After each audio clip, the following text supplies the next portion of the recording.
नमस्कार दोस्तों, welcome back to Rohit study. स्वागत है आप सभी का आपके अपने YouTube channel Rohit study hub में। दोस्तों, आज मैं आपको बताने वाला हूँ फोटोशॉप की। आज हमारी क्लास 22वें नंबर की क्लास है और इस क्लास के माध्यम से मैं आपको बताने वाला हूँ कोरल ड्रा में जिस प्रकार से हम प्रैक्टिकल करते हैं और फोटोशॉप में जैसे हम प्रैक्टिकल करते हैं, ठीक उसी प्रकार से एडोब पेज मेकर में हम प्रैक्टिकल करते हैं। तो आज हम बात करने वाले हैं फोटोशॉप की क्लास के अंतर्गत कलर मोड क्या होता है और मॉडल्स किस प्रकार से दर्शाए जाते हैं। तो फ्रेंड्स, आइए हम बात करते हैं। थ्योरी विषय है और थ्योरी विषय मैं आपको इसलिए पढ़ाने की कोशिश कर रहा हूँ जल्दी, ताकि आपकी एग्जाम्स आ रही हैं तो आपको मटेरियल जो है वो पूरा का पूरा मिल सके। इसके पश्चात मैं आपको प्रैक्टिकल वीडियो भी तुरंत बना करके देने वाला हूँ। दोस्तों, यहाँ बात करते हैं सबसे पहले कलर मोड फोटोशॉप की। तो यहाँ पर आपको ध्यान देना है, कलर मोड फोटोशॉप में इमेज जो है, इमेज को प्रदर्शित करने, प्रिंट करने के लिए किए जाने वाला जो कलर का मोड जो होता है उसको निर्धारित करने के लिए ये यूज़ किया जाता है। यानी हम ये कह सकते हैं कि कलर निर्धारित करने के लिए या फिर कलर मोड इसलिए आवश्यक होता है कि हम किसी कलर को निर्धारित कर सकते हैं जब हम अगर किसी डेटा को अगर अपने कंप्यूटर में प्रविष्ट करवा रहे हैं, या अगर अपनी फ़ोटो में किसी प्रकार से कोई अगर टेक्स्ट अगर हम लोग लिख रहे हैं तो उस टेक्स्ट के लिए या उस कलर के बैकग्राउंड्स के लिए या उस कलर मतलब फ़ोटो के स्टॉक के लिए अगर हम कोई कलर अगर यूज़ करना चाहते हैं तो उसके लिए हम कलर मोड एंड मॉडल्स का प्रयोग करते हैं। फ्रेंड्स, इसमें क्या होता है, फोटोशॉप प्रत्येक इमेज के लिए कलर मोड सेलेक्ट करने के लिए निर्देश देता है। कलर मोड यह सुनिश्चित करता है कि इमेज इस पर कार्य कर रहा है या नहीं। ठीक है, वह मॉनिटर पर प्रदर्शित होने वाले, प्रिंट होने वाले कलर को सुनिश्चित करता है कि कौन सा कलर मॉनिटर पर प्रदर्शित हो रहा है और प्रदर्शित होने के पश्चात उस कलर से प्रिंट निकल पाएगा या नहीं, उसको निर्धारित करने का काम होता है कलर मोड का। ठीक है फ्रेंड्स, इमेज पर हम इस प्रकार के किसी भी कार्य को कर सकते हैं। उसको मॉनिटर पर प्रदर्शित होने और प्रिंट करने के लिए किसी कलर मोड की आवश्यकता होगी या फिर किस रंग का निर्माण करना होगा। जो मेथड यूज़ की जाती है उसे न्यू मेथड कहा जाता है। क्या कहा जाता है दोस्तों? न्यू मेथड कहा जाता है। फोटोशॉप के रंगों को बनाने के लिए स्थापित कलर मॉडल पर आधारित होते हैं, जैसे कि आपका RGB कलर हो गए, उसके बाद HSU कलर्स हो गए, CMY के कलर्स हो गए, इत्यादि कलर मोड जो होते हैं वो फोटोशॉप में आउटपुट के लिए क्या किए जाते हैं, इंडेक्ट कलर को रूप में सिलेक्ट किए जाते हैं और यही जो होते हैं आपके कलर मोड। तो सबसे पहले बात करते हैं HSB कलर मोड। तो HSB कलर मोड की अगर बात करते हैं, फ्रेंड्स यहाँ थोड़ा गलत हो गया था। HSB कलर की अगर हम लोग बात करते हैं तो 3 कलर मोड होते हैं इसमें। ठीक है, तो ये जो कलर मोड्स का प्रयोग किया जाता है फ्रेंड्स, ये रंगों को दर्शाने के लिए किया जाता है, जिसको डार्कनेस अगर आप 0 से लेकर के 359 तक मापा जा सकता है। जैसे 0 अंश का तात्पर्य होता है लाल रंग, ठीक उसी प्रकार से 60 अंश का तात्पर्य होता है पीला रंग, 120 अंश का तात्पर्य होता है हरा रंग, वैसे 180 अंश का तात्पर्य नीला, 240 का भी नीला, गहरा नीला और नीला हरा, और 310 का तात्पर्य होता है मैग्नेटा। ठीक है, तो इस प्रकार से मतलब क्या होता है, कलर का कॉम्बिनेशन हम लोग कर सकते हैं, कलर निर्धारित कर सकते हैं। चलिए आगे हम बढ़ते हैं। इस प्रकार से अनेक प्रकार के कलर का प्रयोग करके आप अपनी फोटो को बना सकते हैं। उसके पश्चात बात करने वाले हैं RGB कलर मोड की। ठीक है, RGB कलर मॉडल्स क्या है, RGB कलर मोड किस प्रकार से हम अपने कंप्यूटर सिस्टम में उपयोग कर सकते हैं। दोस्तों, कलर मॉडल का यूज़ जो होता है रंगीन मॉनिटर की स्क्रीन को प्रदर्शित करने के लिए या फिर रंगीन मॉनिटर को प्रदर्शित करने के लिए हम कलर का प्रयोग करते हैं। ठीक है, तो RGB कलर जो होता है फ्रेंड्स, तो RGB अगर हम लोग कलर की बात करते हैं तो RGB कलर में मुख्य रूप से आप क्या कर सकते हैं, फोटोग्राफी में इस प्रकार के कलर का उपयोग मुख्य रूप से इसलिए किया जाता है ताकि आप स्कॉलर मॉडल्स के तीनों रंगों में, जैसे कि रेड हो गया, ग्रीन हो गया, ब्लू हो गया, इन तीनों रंगों का आपस में क्या कर सकते हैं, प्रयोग कर सकते हैं, आपस में इनका उपयोग कर सकते हैं। तो ये जो कलर्स होते हैं इन कलरों को RGB कलर बोलते हैं। RGB कलर की सहायता से आप कलर प्रिंट कर सकते हैं।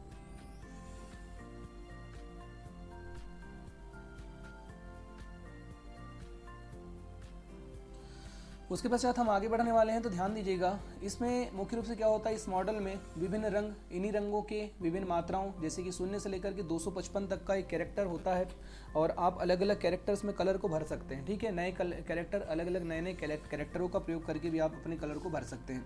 प्रैक्टिकल जब हम करेंगे तो मैं आपको बताऊंगा किस प्रकार से आप इसका उपयोग कर सकते हैं।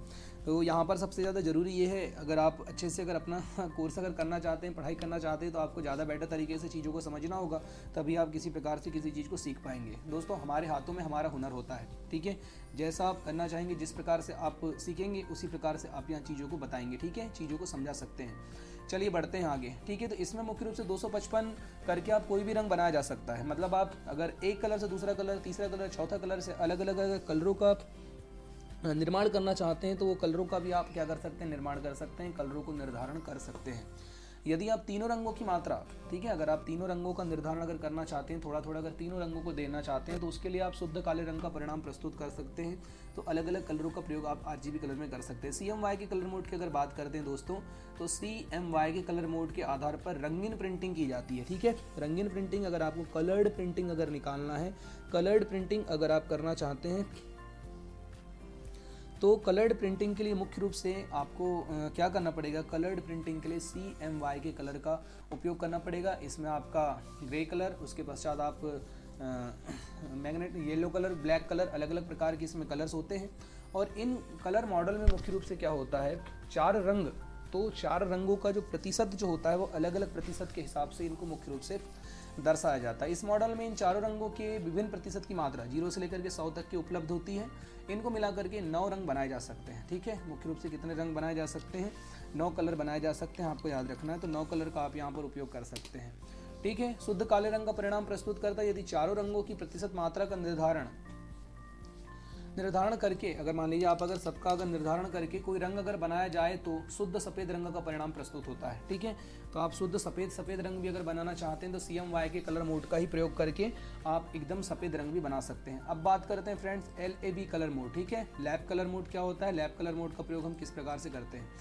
लैब कलर मोड की अगर बात करते हैं तो सन 1931 में जो कमीशन इंटरनेशनल, जो मतलब आपका क्लीयरेंस जो है, उसके द्वारा मतलब कि इस कलर को मैनेजमेंट के लिए इंटरनेशनल स्टैंडर्ड के रूप में क्या किया गया था, प्रस्तावित किया गया था। और प्रस्तावित करने के पश्चात 1976 में इस मॉडल का परिष्कृत किया गया, इसको यानी कि इसको लाया गया। और इसको लाने के पश्चात फिर मुख्य रूप से फिर इसका भी उपयोग करना प्रारंभ हो चुका था। किसका, आपका LAB कलर मोड का उपयोग करना जो है वो यहाँ पर प्रारंभ हो चुका था। तो इस चीज़ को भी आपको अच्छी तरीके से याद रखना है, भूलना नहीं है।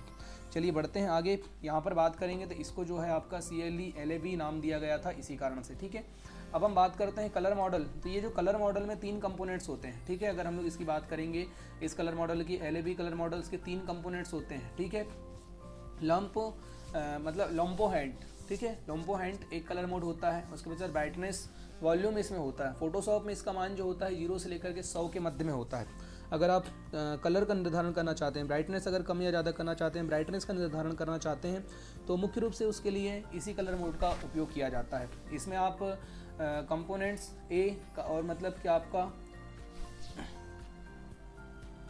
क्रोमोटिक value, components A green, red, axis, और कंपोनेंट्स B यानी जिसमें ब्लू वैल्यू, अलग अलग प्रकार के जो रंग होते हैं।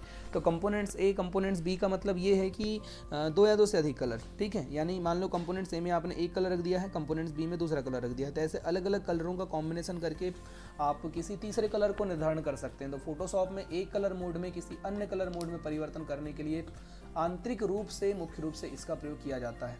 दोस्तों अब बात करते हैं डिफरेंस बिटवीन लिंक ऑप्शन। ठीक है, अलग अलग प्रकार के जो लिंक ऑप्शंस होते हैं वो क्या होते हैं और किस प्रकार से इनका उपयोग किया जाता है। चलिए दोस्तों, सबसे पहले चलते हैं, बात करते हैं लिंक ऑप्शंस, यानी कि link information and link option क्या होता है। ठीक है, link information and link option क्या होता है, यहाँ पर आप समझिएगा। तो ध्यान दीजिएगा कि पेज मेकर में बाहरी फाइल्स के लिंक को मैनेज करने के लिए आपको फाइल मेन्यू में दिए गए लिंक मैनेजर कमांड का यूज़ करना पड़ता है।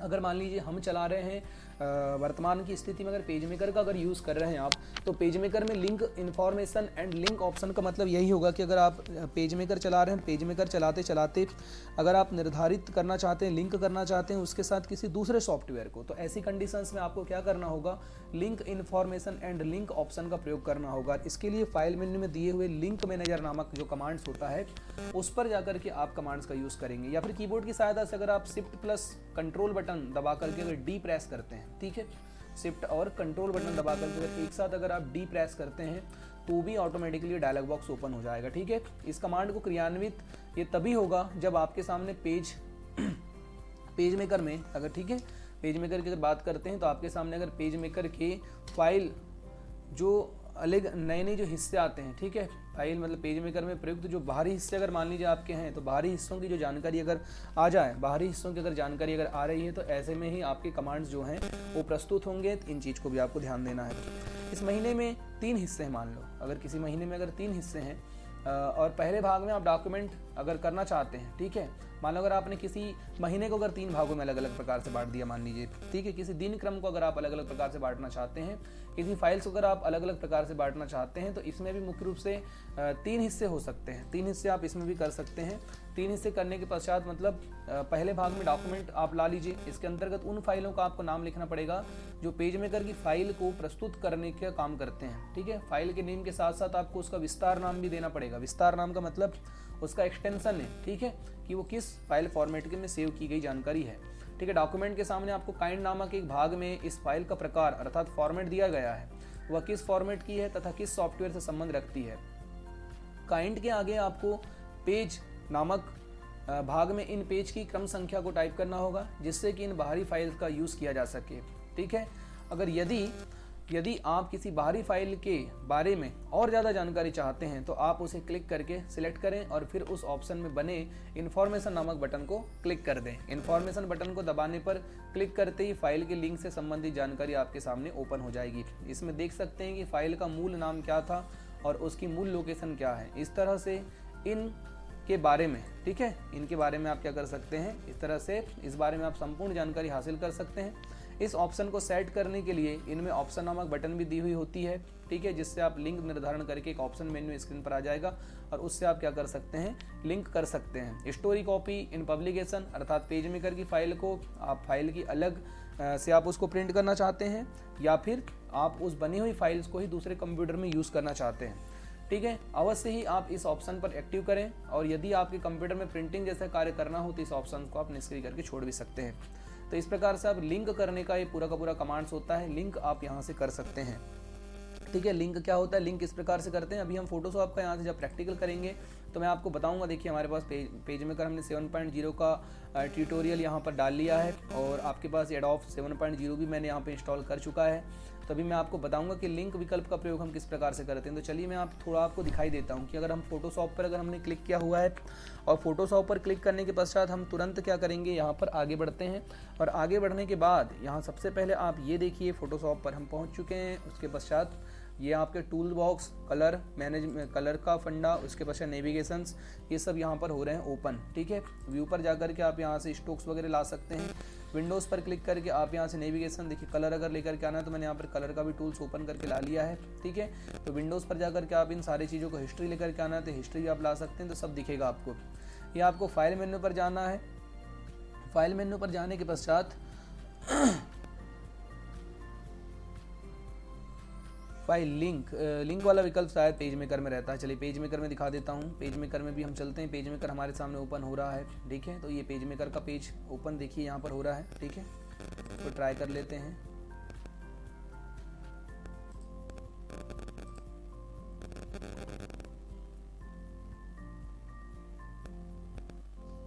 ओह सॉरी, ये नेट कनेक्शन मांग रहा है।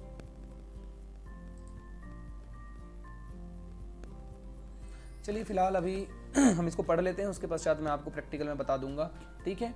और प्रैक्टिकल में भी आपको बता दूंगा, ठीक है। तो किस प्रकार से आप यहाँ से ये काम कर सकते हैं। इसको नहीं लिखना है, थोड़ा एक्स्ट्रा यहाँ पर छप चुका था। अब बात करते हैं difference between snap and ruler and snap to grid, ठीक है।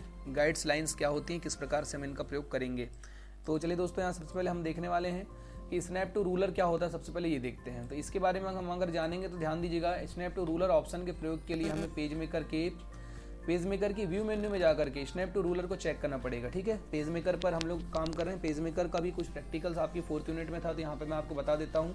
तो इसने स्नैप टू रूलर को चेक करना होगा। इसके पश्चात जब ऑब्जेक्ट को मूव करेंगे तो वो स्वयं रूलर के नेक्स्ट इंक्रिप्टमेंट की तरह ऑटोमेटिकली क्या हो जाता है, पुल हो जाता है।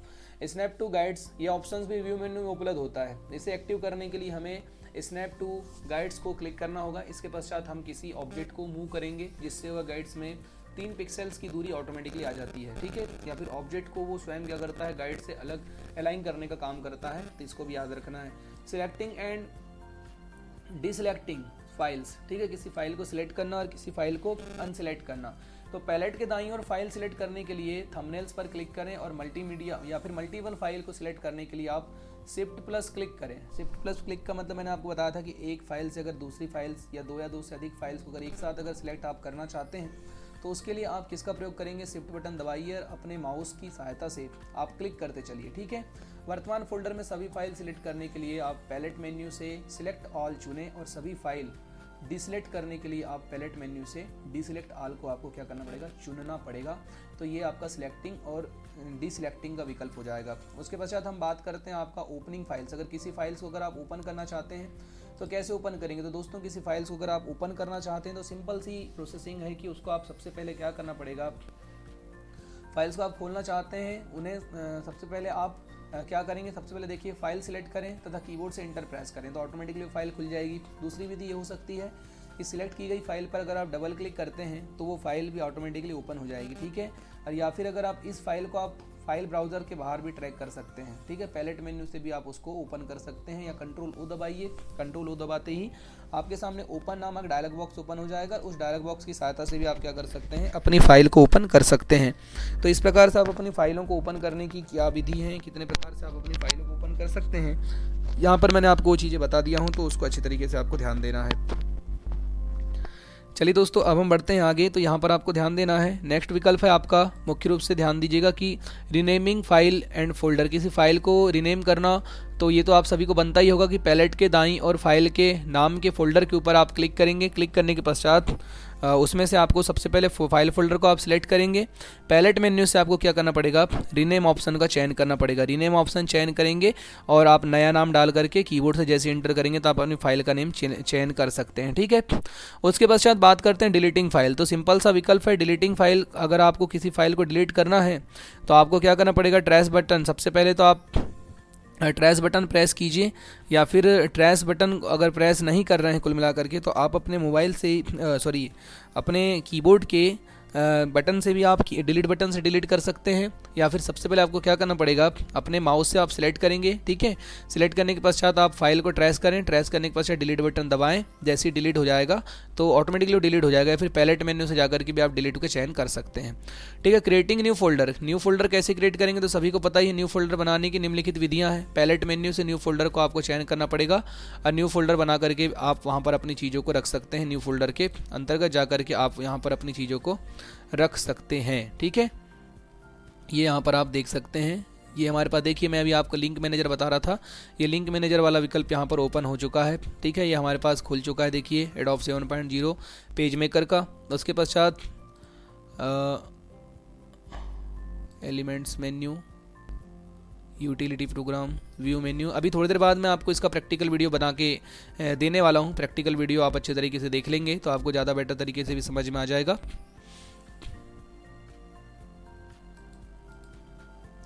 देखिए प्रिंटर स्टाइल का भी मैंने आपको बताया था। उसके पश्चात आपको एक्सपोर्ट का ये विकल्प था। उसके पश्चात यहाँ पर आपका डॉक्यूमेंट सेटअप का ये विकल्प दिख रहा था। तो ऐसे ये टेम्पलेट्स वगैरह यहाँ पर सब शो होते हैं, इनको हम लोग ला भी सकते हैं। फोटोशॉप का टूल्स होता है अलग अलग प्रकार से, यहाँ पर आपके पास फोटोशॉप्स के टूल्स वगैरह दिए हुए हैं, तो इनको भी आप यहाँ से देख सकते हैं।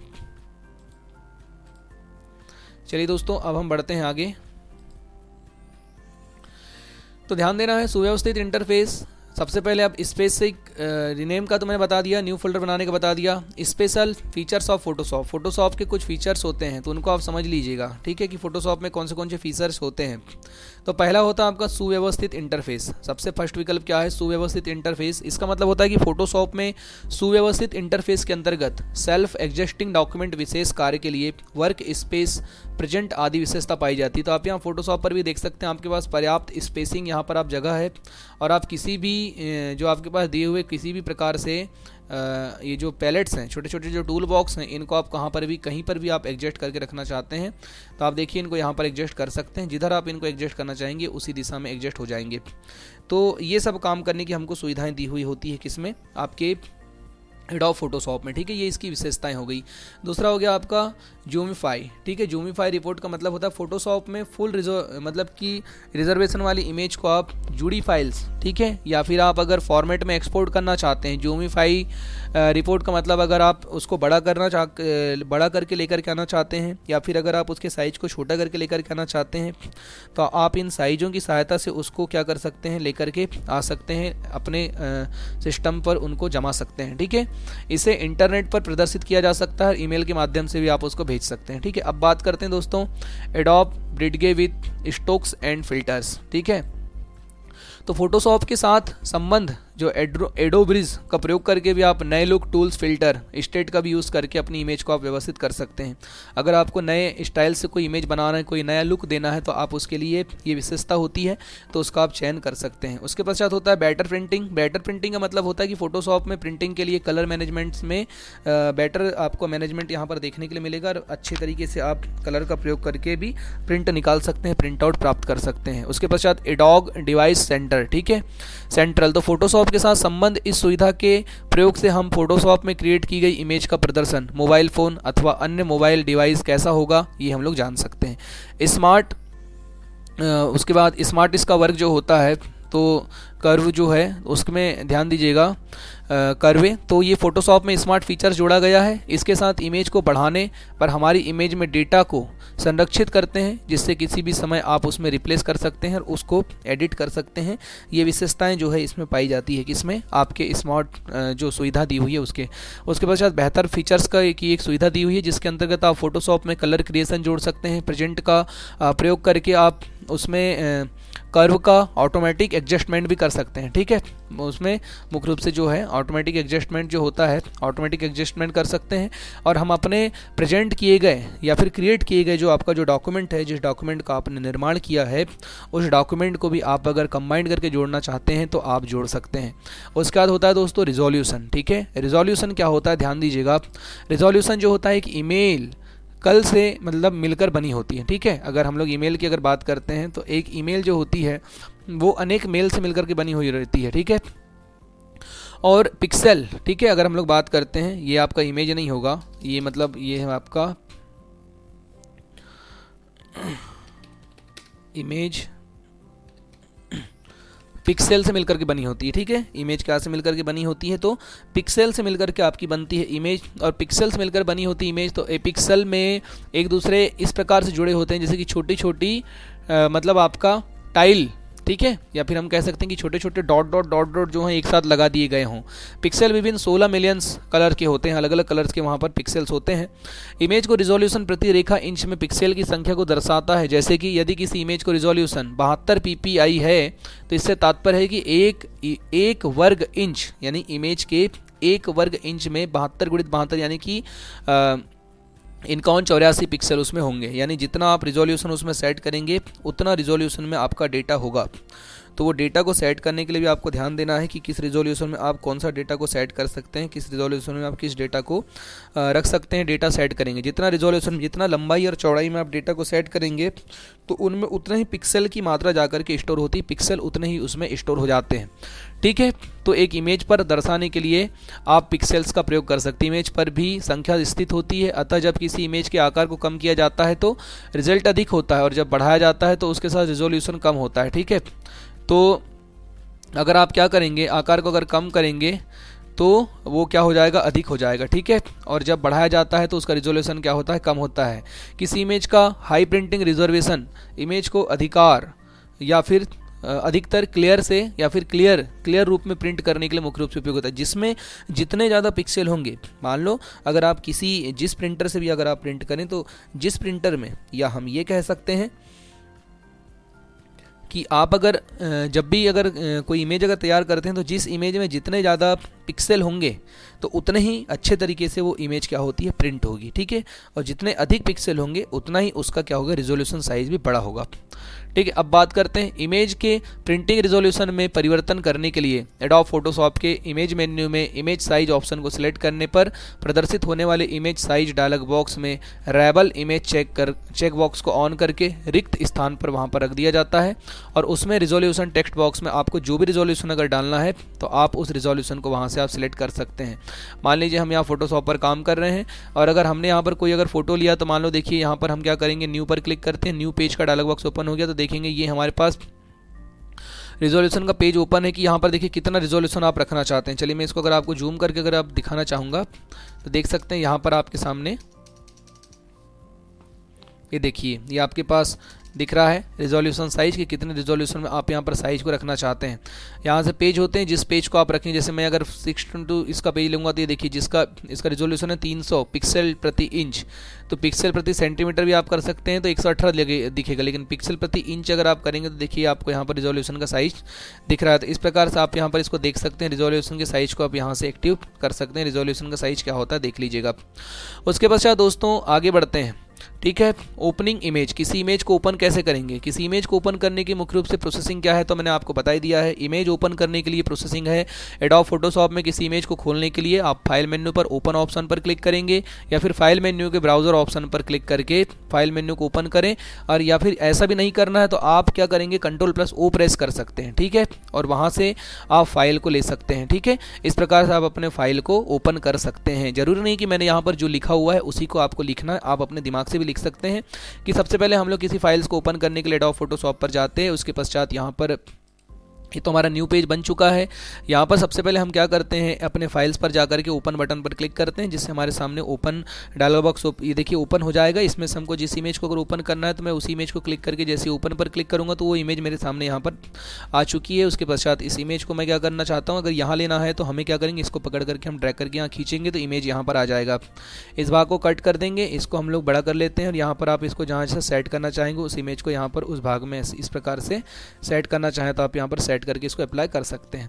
अपने हिसाब से आपको फोटो बनाने हैं। ठीक है, आप लंबाई चौड़ाई इसके सब निर्धारित कर सकते हैं, यहाँ से आपको सेट करना है। आप इस प्रकार से इसको यहाँ से सेट कर सकते हैं। चलिए दोस्तों, अभी हम बढ़ते हैं आगे थ्योरी की ओर। तो अब बात करते हैं रिसाइज इन इमेज। किसी इमेज के अगर साइज को अगर आपको कम करना है तो एडोब फोटोशॉप में इमेज के आकार को परिवर्तित, मान लीजिए जैसे कि 10 MB की फाइल्स है, उसको अगर आपको कम करना है तो फ्रेंड्स फाइल कंप्रेशन का एक अच्छा मतलब वीडियोस में आपके लिए अभी लेकर के आने वाला हूँ। फाइल कम करने के लिए हमको क्या करना होगा, देखिए सबसे पहले आपको क्या करना पड़ेगा, फाइल अगर किसी एडोब फोटोशॉप में अगर मान लो आप किसी फाइल्स के आकार को कम करना चाहते हैं तो उसके आकार को कम करने के लिए आपको मूव टूल पर क्लिक करेंगे। ठीक है, प्रदर्शित जो टूल्स हैं उसमें से आपको मूव टूल पर क्लिक करना पड़ेगा। उसके पश्चात मूव टूल पर क्लिक करके आप वहां से क्या कर सकते हैं, टूल पर क्लिक करके 8 टूल्स वहां से प्रदर्शित होंगे, उसमें से आप नोट चार्म्स बॉर्डर लाइन्स पर क्लिक करेंगे। ठीक है, तो बॉर्डर लाइन्स पर आप जैसे क्लिक करेंगे तो बॉर्डर लाइन पर आप क्लिक करेंगे। उसके पश्चात आकृति जो एरो में बदल जाती है और जिस दिशा में आप छोटा बड़ा करना चाहते हैं उस दिशा में उसको आप छोटा बड़ा करके देख सकते हैं।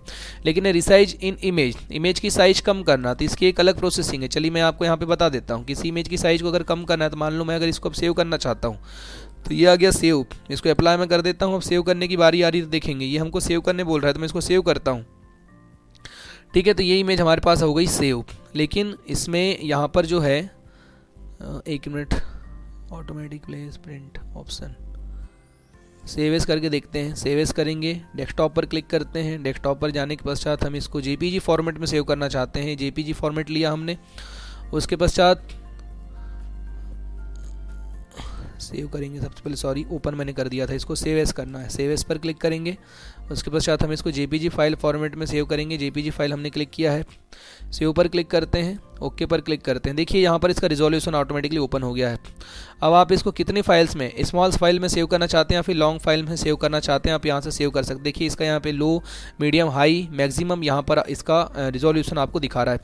नीचे देखेंगे रिजोल्यूशन दिखा रहा है कितने KB प्रति सेकंड के हिसाब से आप सेव करना चाहते हैं, यहाँ पर वो सारी चीज़ें दिखा रही है। तो इस प्रकार से आप इनके साइज को कम या ज़्यादा कर सकते हैं, किसी इमेज के साइज को कम। चूँकि जब हम लोग फोटो बनाते हैं, मान लो ऑनलाइन अगर हमको फॉर्म भरना है तो फोटो बनाने के लिए हमको साइज कम करना पड़ता है। यानी मान लो अगर 10 MB की, जैसे हम अगर अपने मोबाइल से नॉर्मल कैमरे से अगर फोटो क्लिक करेंगे तो नॉर्मल फोटो की जो अगर क्वालिटी अच्छी आती है, चूँकि कैमरा हमारा अच्छा है तो इसलिए वो 8 MB 9 MB की फ़ोटो आती है। लेकिन जब हम लोग अगर ऑनलाइन अगर फॉर्म्स अगर भरते हैं तब की कंडीशंस में हमको सिर्फ KB में फ़ोटो मांगता है, मतलब बहुत छोटी साइज़ में फ़ोटो मांगता है। तो ऐसी कंडीशंस में आपको क्या करना होगा, आप अपने फ़ोटो की साइज़ को कम करके भी काम कर सकते हैं, कम करके भी आप फॉर्म भर सकते हैं अपना। चलिए दोस्तों हम बढ़ते हैं आगे।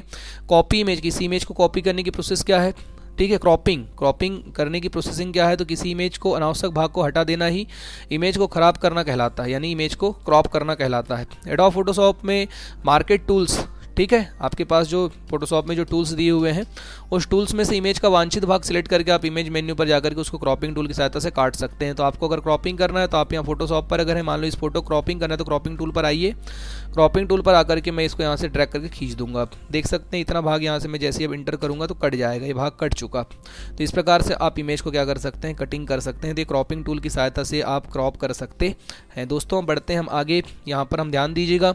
तो ये देखिए इसमें आपको इतना सारा लिखने की ज़रूरत नहीं है, आप क्रॉपिंग टूल अपने हिसाब से भी यहाँ लिख सकते हैं। उसके पश्चात आप चैनल मिक्सर की बात करते हैं। चैनल मिक्सर क्या होता है, ठीक है, आप धैर्य बनाए रखिए। यूनिट 4 आज हमारी समाप्त हो जाएगी। यूनिट 4 के बाद हम लोग आगे बढ़ेंगे। तो सबसे पहले आप यहाँ पर अच्छे तरीके से इन चीज़ को सबसे पहले समझने की आपको आवश्यकता है। तो यहाँ पर देखेंगे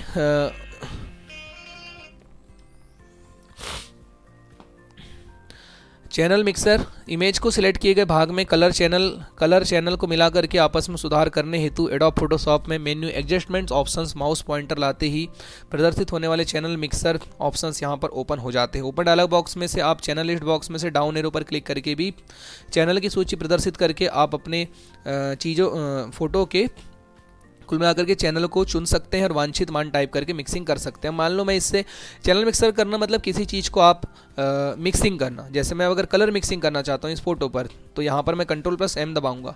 ये मेरे सामने देखिए कर्व का डायलॉग बॉक्स ओपन हो चुका है। यहाँ से मैं कलर वगैरह बढ़ाना चाहता हूँ तो यहाँ से देखिए ये मैं यहाँ से एरो कम या ज़्यादा करके अलग अलग प्रकार से जो है इमेज को यहाँ पर आकृति निर्धारित कर सकता हूँ। ठीक है, जैसा आप यहाँ पर आकृति बनाएंगे उसी प्रकार की आकृति में ये जो है आपका कलर जो है निर्धारित हो जाएगा। ठीक है, जैसा कलर हम लोग यहाँ पर लेना चाहते हैं उस प्रकार से आप यहाँ से कलर का निर्माण कर सकते हैं। तो इस प्रकार से आप यहाँ कलर का निर्धारण कर सकते हैं। मैंने अभी कैंसिल कर दिया तो कलर का निर्धारण नहीं हुआ। ठीक है, उसके पश्चात दोस्तों बात करते हैं हम लोग शैडो, ठीक है, और हाईलाइट। शैडो हाईलाइट क्या होता है कि तीव्र पाठ पृष्ठ के कारण बनने वाली छाया अथवा फ्लैश के अत्यंत निकट होने के कारण ही ऑब्जेक्ट में वाश आउट की सही करने के लिए, या फिर आप बात करते हैं वाश आउट की सही जानकारी अगर आपको आकृति अगर लगाना है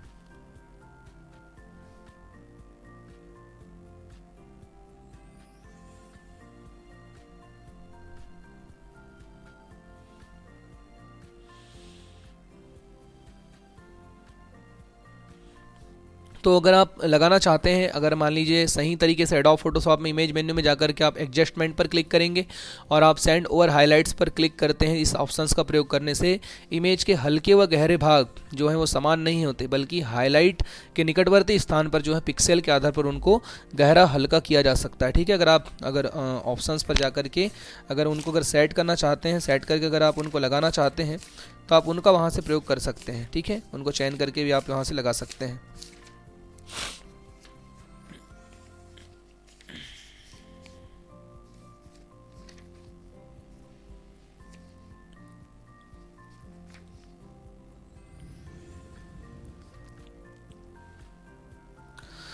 चलिए दोस्तों अब हम बढ़ते हैं आगे। ठीक है, तो यहाँ पर हम बात करेंगे आगे। तो इस ऑप्शंस में आप ज़्यादा नहीं लिखेंगे, थोड़ा ही लिख देंगे। उसके पश्चात आपका रेडियंट मैप। ठीक है, रेडियंट मैप क्या होता है, रेडियंट मैप की पर हम किस प्रकार से काम कर सकते हैं, तो यहाँ पर आपको ध्यान देना है।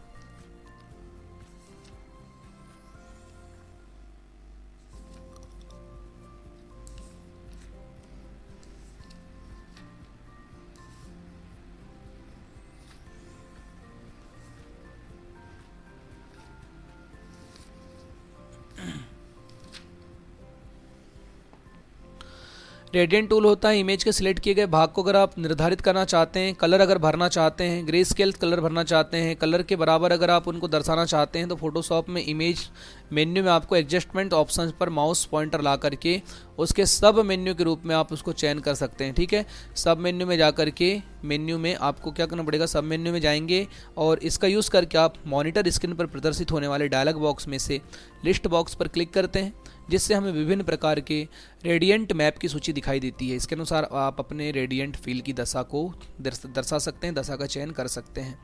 प्रिंटिंग इमेज की बात करते हैं दोस्तों। इमेज को प्रिंट करने की विधि तो आप सभी को पता है। किसी इमेज को अगर प्रिंट करना है तो यानी उसका आउटपुट प्राप्त करना, किसी इमेज को प्रिंट करने के लिए सबसे पहले आप उस इमेज को क्लिक करें, Ctrl+P दबाएं। P दबाते ही आपके सामने इमेज देखिए ओपन हो चुकी। मैं इसको यहीं से अगर पूरा सेट करना चाहता हूँ, देखिए मैं कलर सेट कर लूँगा। उसके पश्चात यहाँ से मैं इसको प्रिंट का विकल्प मेरे सामने यहाँ शो हो रहा है। तो आप यहाँ पर क्या करेंगे, जैसे प्रिंट पर आप क्लिक करेंगे, लेकिन ये पेज सेटअप पर आप सबसे पहले क्लिक करेंगे। पेज सेटअप पर भी जाकर के आप पेज का सेटअप कर सकते हैं। प्रिंट पर आप जैसे प्रिंट देंगे, जैसे मैं प्रोसीड करूँगा, मेरे पास अगर प्रिंटर कनेक्ट है तो ऑटोमेटिकली वो प्रिंट निकल जाएगा। इस प्रकार से आप प्रिंट कर सकते हैं। ठीक है, तो प्रिंटिंग करते आप सभी को बनना चाहिए। प्रिंटिंग, ये यहाँ जो मैंने विधि लिखा हूँ, जरूरी नहीं है आपको यही विधि लिखना, आप अपने अनुसार भी किसी विधि को लिख सकते हैं। उसके पश्चात फ्रेंड्स हम बढ़ते हैं आगे। ठीक है, तो यहाँ पर आपको ध्यान देना है, प्रिंटिंग के पश्चात आपका पेज सेटअप होता है। Setting page setup. Page setup क्या होता है, सभी को पता है। पेज का सेटअप करना मतलब किसी भी प्रिंटर से प्रिंट निकालने के पहले हमको पेज को सेटअप करने की आवश्यकता पड़ती है। पेज सेट करना मतलब क्या होता है, अपने पेज में आकृति तैयार करना, आकृति को निर्धारित करना, या फिर आप अपने पेज के अलाइनमेंट को सिलेक्ट करने का काम कर सकते हैं। अलाइनमेंट सिलेक्ट करने का मुख्य रूप से काम ये होता है कि आप पेज को कैसे सेट कर रहे हैं, मतलब आप दाएं बाएं टॉप बॉटम में कितनी जगह छोड़ रहे हैं, मार्जिन्स कैसे सेट करेंगे, अलाइनमेंट कैसे सेट करेंगे, इन सब को का जो काम होता है वो कहलाता है आपका पेज सेटअप कहलाता है। तो पेज सेटअप करने के लिए आप फाइल मेन्यू पर जाकर के पेज सेटअप विकल्प का चयन करते हैं और वहाँ से आप पेज सेटअप कर सकते हैं। दोस्तों अब बात करते हैं यूजिंग मोर देन फिल्टर। ठीक है, मोर देन फिल्टर्स क्या होता है, तो फोटोशॉप के इमेज या फिर किसी सिलेक्ट किए गए भाग पर एक से अधिक फिल्टर का आप यूज़ कर सकते हैं। फिल्टर करना मतलब कि उसको व्यवस्थित करना या फिर उसमें कुछ इफेक्ट डालना। तो इमेज के सेट किए गए भाग को फिल्टर करने, प्रभावित करने के उपरांत फ्रीडम इन यूके पहले ऑप्शंस में आप फिल्टर का नाम प्रदर्शित होता है। इसे सिलेक्ट करके आप उसे प्रभावी बना सकते हैं। ये काम आप Ctrl+F करके भी कर सकते हैं। ओपन डायलॉग बॉक्स में से आप जो है फिल्टर की कैटेगरी पर माउस पॉइंटर ला करके फिल्टर विकल्प को चुन करके भी आप कर सकते हैं। ठीक है, तो फिल्टर क्या होता है, फिल्टर किस प्रकार से काम करता है, फिल्टर के बारे में भी मैंने आपको बता दिया था। रोस्टर इमेज और वेक्टर इमेज क्या होती है, ये दोनों चीज़ें मैंने आपको इससे पहले की इमेज यूनिट में बता दिया था। तो दोस्तों इस प्रकार से हमारी जो है 4th यूनिट यहाँ पर हो जाती है समाप्त। उसके पश्चात हम बात करेंगे 5th यूनिट के बारे में, जो कि हमारी इस सब्जेक्ट की अंतिम यूनिट है। उम्मीद करता हूँ फ्रेंड्स आपको प्रैक्टिकल समझ में आ गया होगा और जितनी जानकारी मैंने आपको बताया वो सारी जानकारी समझ में आ गई होंगी। जानकारी अच्छी लगी हो तो प्लीज़ वीडियो को लाइक ज़रूर कीजिएगा, कमेंट करके मुझे ज़रूर बताइएगा। उसके पश्चात बनिए रहिए आप रोहित स्टडी हब के साथ। मिलते हैं नेक्स्ट वीडियो में नेक्स्ट क्लास के साथ।